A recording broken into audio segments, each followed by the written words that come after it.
Welcome Galaxy scholars on the third video lecture of chapter second. तो हमने last 3 video lecture में discuss किया acid और base की प्रॉपर्टी और कुछ हमने पीएच इंडिकेटर के डिफरेंट टाइप उसके बारे में डिस्कस किया और कुछ बेसिक्स पढ़े पीएच के बारे में, जिसके के अंदर हमने बात किया था कि पीएच कितने रेंज में होता है 0 to 14।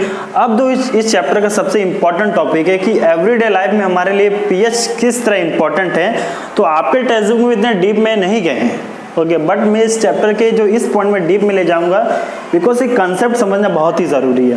ओके, तो 4 मेन पॉइंट्स है।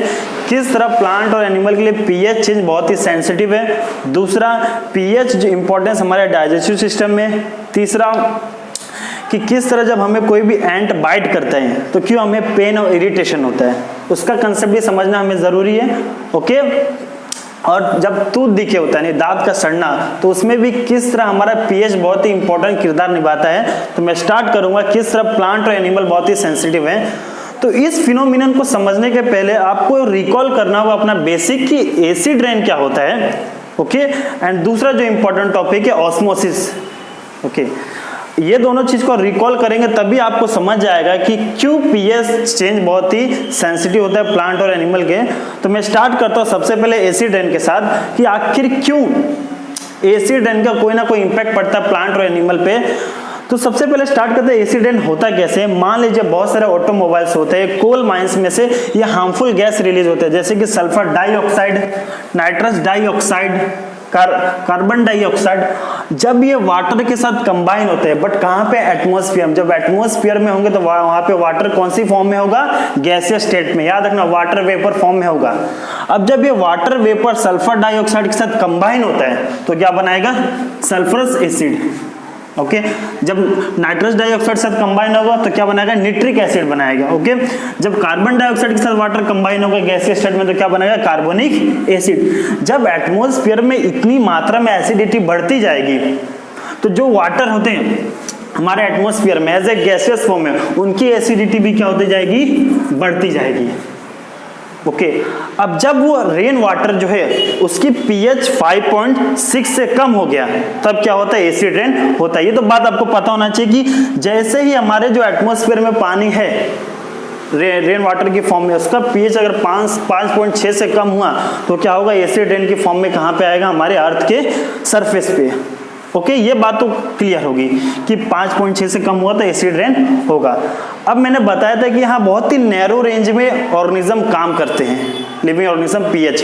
तो जो क्या है 7.0 to 7.8 पीएच रेंज, इतना ही रेंज में बहुत ही कितना पीक लेवल पे अपना वर्क करेंगे। थोड़ा भी कम हुआ है या फिर थोड़ा भी ज्यादा हुआ तो उनके अंदर क्या होगा, चेंज आना स्टार्ट हो जाएगा। मैं बताऊं किस तरह उनके अंदर सेलुलर लेवल में चेंज आएगा। ओके, तो यहां तक तो बात होगी, हाँ एसिड रेन हुए। अब वो जो एसिड रेन हुआ, प्रेसिपिटेशन हुआ, कंडेंसेशन हुआ, वाटर कहाँ आया, अर्थ सरफेस पे। अब अर्थ सरफेस पे जो अपने पॉन्ड्स होते हैं, रिवर होते हैं, वहां पे जाके क्या करेगा, वो पानी जाके मिक्स होगा रेन वाटर। अब वहां पे मिक्स हुआ तो जो रिवर का पानी है या फिर लेक का पानी या फिर पॉन्ड का पानी, उसकी भी क्या होगी, एसिडिटी बढ़ती जाएगी। ओके, यानी कि उसका भी पीएच क्या होते जाएगा, कम होते जाएगा। यानी कहां से आएगा, 0.6। वैसे तो नॉर्मल वाटर की जो पीएच होती है 7 पे ही रहती है, ज्यादा से ज्यादा 7 रहती है, ज्यादा डिफरेंस नहीं रहता है। 7, 7.2, 7.4 इतना ही रहेगी। अब यहां तक बात खत्म होगी। हाँ, हमारे रिवर का क्या हुआ, पीएच बहुत ही कम हो गया, मान लीजिए 5.6 तक आ गया। ओके, अब इसके बाद एक लिविंग सेल पे कैसे इंपैक्ट पड़ेगा पीएच का, पीएच चेंज का, वाटर की जो पीएच चेंज होगा। तो हम स्टार्ट करते हैं उसको समझने के लिए। ये तो बात होगी एसिड रेन क्या होता है। अब मैं स्टार्ट करूंगा समझाने के लिए ऑस्मोसिस के बारे में। ओके,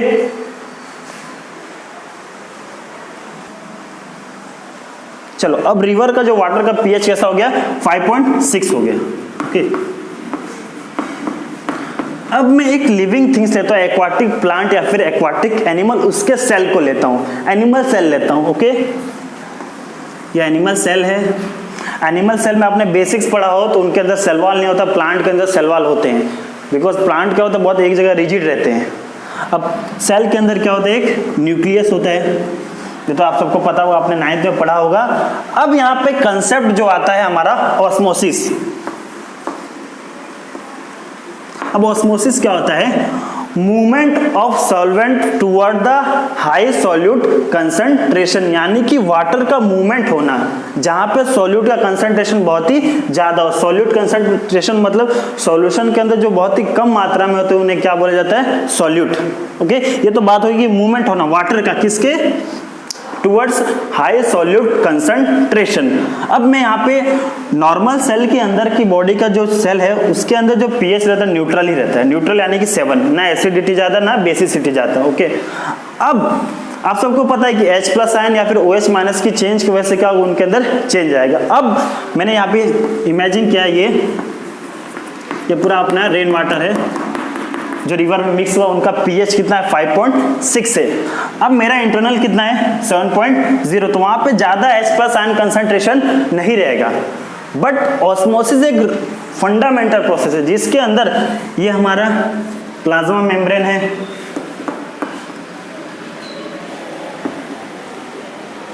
ये कुछ ही सब्सटेंस को क्या करता है, अलाउ करता है, वाटर को क्या करेगा, वो अलाउ करेगा। अब हमारे सेल के इर्द गिर्द, किसी भी एनिमल सेल के इर्द गिर्द क्या है, वाटर में H+ आयन बहुत ही ज्यादा है। अब यहाँ पे H+ आयन है ही नहीं, एकदम कम है, मान लीजिए बहुत ही कम होगा। तो ऑस्मोसिस का एक फंडा है कि हाँ उसके अंदर सेल के अंदर जो भी सॉल्वेंट हो कहाँ जाएगा, या फिर बाहर भी सॉल्वेंट है, जहां पे सॉल्यूट कंसंट्रेशन ज्यादा रहेगा वहां पे क्या करेगा, अपना वाटर मूव करेगा। तो हमारे सेल में से वाटर कहाँ जाएगा, बाहर जाएगा, और एक फोर्स लगेगा प्लाज्मा मेम्ब्रेन पे। क्या लगेगा, फोर्स, जिसके वजह से बहुत ही ज्यादा ऑस्मोटिक प्रेशर क्रिएट होगा, ज्यादा H+ आयन होंगे तो ज्यादा क्या करेंगे, फ्लो करेंगे।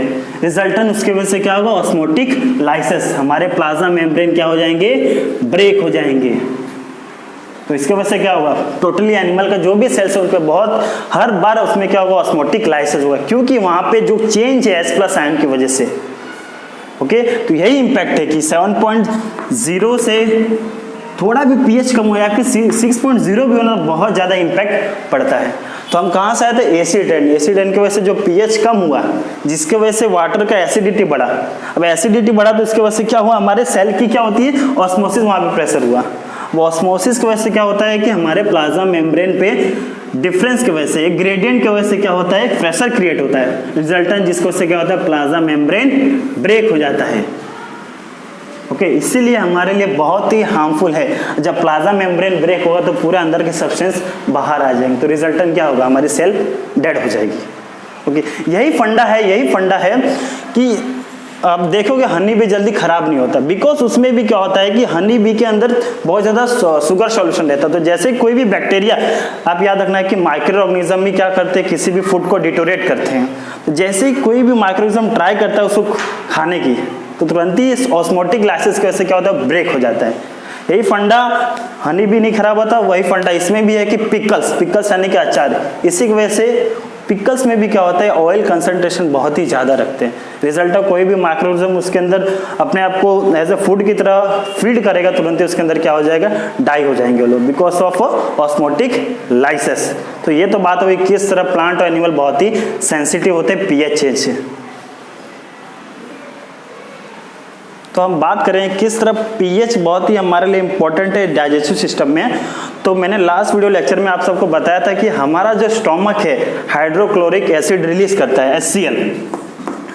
अब उसका दो मेन फंक्शन है। ओके, अब जो भी हार्मफुल माइक्रोऑर्गेनिज्म हमारे फूड से आते हैं, हम उनको जैसे ही इंगल्फ करते हैं हमारे स्टोमक में जाते हैं, तो उसके अंदर मारने का काम माइक्रोऑर्गेनिज्म, हार्मफुल माइक्रोऑर्गेनिज्म को मारने का काम कौन करेगा, HCl करेगा। बट HCl का एक और फंक्शन है कि वो कुछ ऐसे एंजाइम होते हैं, एंजाइम के बारे में हम 6 चैप्टर में डिटेल में पढ़ेंगे, बस इतना आप याद कर लीजिए, कोई भी रिएक्शन को फास्ट करते हैं। कैटलिस्ट जैसे मैंने बताया था वो नॉन लिविंग है, एंजाइम क्या है, लिविंग प्रोडक्ट है। ओके, तो एंजाइम को कुछ एसिडिक मीडियम चाहिए रहता है। एसिडिक प्रॉपर्टी जैसे ही आएगी वहां पे एक्वास मीडियम में एसिडिक बढ़ेगा, तभी अपना फंक्शन करना स्टार्ट करेगा। जैसे कि एक पेप्सी नाम का एंजाइम है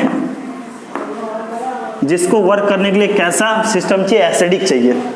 तो जैसे एसिडिक होगा तो अपना ठीक से प्रॉपर वर्क करेगा। बट यहाँ पे सेंसिटिव क्यों है, मान लीजिए आप बहुत ज्यादा प्रोटीन वाला सब खाना खाए, फूड खाएं, अब ज़्यादा खाओगे तो उसके वजह से क्या होगा, बहुत ही ज़्यादा HCl रिलीज होगा। बिकॉज HCl इसलिए रिलीज होगा कि पेप्सिन को वर्क करने के लिए कैसा मीडियम चाहिए, एसिडिक मीडियम चाहिए। अब ज़्यादा रिलीज होगा तो अपने स्टमक में क्या होगा, एसिडिटी बढ़ गया। ओके, अब उससे वजह से क्या पेन और इरिटेशन होगा। अब उसको इफेक्ट काटने के लिए हम क्या यूज करते हैं, एंटासिड। मैंने लास्ट वीडियो में बात किया था, ऐसा कोई भी सब्सटेंस जो एसिडिक की जो इफेक्ट है टोटली कट कर दे उसे क्या बोला जाएगा, एंटासिड। ओके, इसी तरह अब करते हैं मैग्नीशियम हाइड्रोक्साइड, उसका दूसरा नाम है मिल्क ऑफ मैग्नीशिया।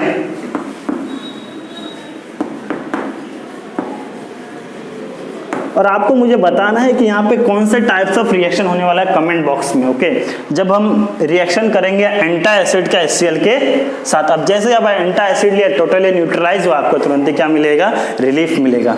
तो ये तो बात होगी पीएच इंपॉर्टेंस इन अपने डाइजेस्टिव सिस्टम में। पीएच इन tooth decay, tooth decay, decay मतलब सड़ना, जब दांत सड़ता है ना उसके पीछे का किस तरह पीएच एक किरदार निभाता है। तो इसको समझने के लिए जरूरी है कि मान लीजिए हमारे माउथ का पीएच जो है 5.5 से कम हुआ तो क्या होगा, टूथ डिके स्टार्ट हो जाएगा। इसका फंक्शन समझते हैं। मान लीजिए जैसे हमारे माउथ का पीएच 5.5 से कम हुआ, अभी कैसे होता है, मान लीजिए बचपन में आप बहुत ज़्यादा चॉकलेट खाते हैं, जब चॉकलेट खाते हैं तो चॉकलेट के अंदर क्या होता है, शुगर होता है। Okay, sugar. अब हमारे माउथ में जो बहुत ही हार्मफुल माइक्रोऑर्गेनिज्म नहीं होते, फायदेमंद माइक्रोऑर्गेनिज्म जो होता है हमारे माउथ में, उस शुगर को क्या करते हैं, एज ए फीड यूज करते हैं, खाते हैं। अब जैसे खाते तो उससे क्या बनता है, एसिड बनता है। ओके, जब एसिड प्रोडक्शन हो तो हमारे माउथ का जो पीएच क्या हो, कम होते जाएगा। ओके, अब यहाँ पे जैसे माउथ का पीएच कम होगा तो हमारे माउथ में हमारा एनिमल होता है। ठीक है, एनिमल हमारे बॉडी का सबसे हार्डेस्ट पार्ट है, जो व्हाइट पार्ट होता है हमारे टीथ का, एनिमल। अब इसका जो इसका दूसरा नाम कह सकते हैं कैल्शियम हाइड्रोक्सी एपेटाइट, ये इसका केमिकली नाम है। ओके, Ca3PO4 इसका केमिकल स्ट्रक्चर। अब जैसे एसिडिटी बढ़ती है, अब तो उस पे क्या होता है, इस एनिमल पे क्या होता है, कोरोजन होने लगता है। जिस तरह आयरन पे क्या होता है कि टोटली उनके जो लेयर होते हैं हटना स्टार्ट हो जाते हैं, रेडिश ब्राउन टोटली आना स्टार्ट होते हैं, उनकी जो स्ट्रेंथ होती है बाद में उनके लेयर भी कम होना स्टार्ट होते हैं। उसी तरह हमारे टीथ पे भी क्या होता है, ये एसिड की वजह से इफेक्ट करता है हमारे कैल्शियम हाइड्रोक्सी एपेटाइट पे। ओके, उसके वजह से क्या होता है, एक तरीके से पोर बनना स्टार्ट हो जाता है टीथ में। ओके, तो रिजल्टेंट क्या होगा, हमारे दांत सड़ना स्टार्ट होंगे, वहाँ पे बहुत सारे माइक्रोऑर्गेनिज्म इकट्ठा होंगे तो टोटली एनिमल को डिस्ट्रॉय करते जाएंगे। तो इसका एक रिलीफ करने का फंडा है कि आप रोज 2 टाइम ब्रश कीजिए। बिकॉज हमारे जो टूथपेस्ट होते हैं मोस्टली क्या होते हैं, बेसिक होते हैं। तो ये तो बात हुई किस तरह हमारे टूथ डिके में इंपॉर्टेंट हैं। तो अब हम स्टार्ट करें किस तरह, जब हमें कभी भी मधुमक्खी काटते हैं तो हमें क्यों वहाँ पे पेन होता है, क्यों इरिटेशन होता है। तो उसका फंडा भी पीएच से रिलेटेड है। नॉर्मली यहाँ पे मान लीजिए यहाँ पे नॉर्मल पीएच है, ओके 7.0। अब जब वहाँ पे एंट बाइट करता है तो एक एसिड रिलीज करता है जिसका नाम क्या है, फॉर्मिक एसिड कह सकते हैं या फिर मेथोनिक एसिड। ओके, मैं यहाँ पे उसका नाम लिख देता हूँ, अब अपने नोटबुक में नोट डाउन कर लीजिए, फॉर्मिक एसिड। अब इसका एक स्ट्रक्चरल फॉर्मूला भी है HCOOH। अब आगे क्लास में आप पढ़ेंगे, इसी की बात होगी, जहां पे C double bond OH group दिखाई देगा ये ऑर्गेनिक एसिड में काम आएंगे जब पढ़ेंगे। ओके, अब तो जैसे ही हमें बी ने बाइट किया तुरंत ही यहाँ पे क्या होंगे, बहुत ज़्यादा एसिडिटी बढ़ जाएगी। तो आपको क्या होगा, वहाँ पे इरिटेशन होगा। ओके, तो आप उसका भी क्या जरिया है, एक बेस लगा लीजिए, कोई भी नॉर्मल बेस। ओके, तो वो भी क्या करेगा, न्यूट्रलाइज करेगा, सॉल्ट और वाटर बनाएगा। सॉल्ट और वाटर ज़्यादा हार्मफुल नहीं होंगे, तो आपको इरिटेशन और पेन क्या हो जाएगा, बंद हो जाएगा। तो ये तो था पूरा pH importance in everyday life. So thank you my students.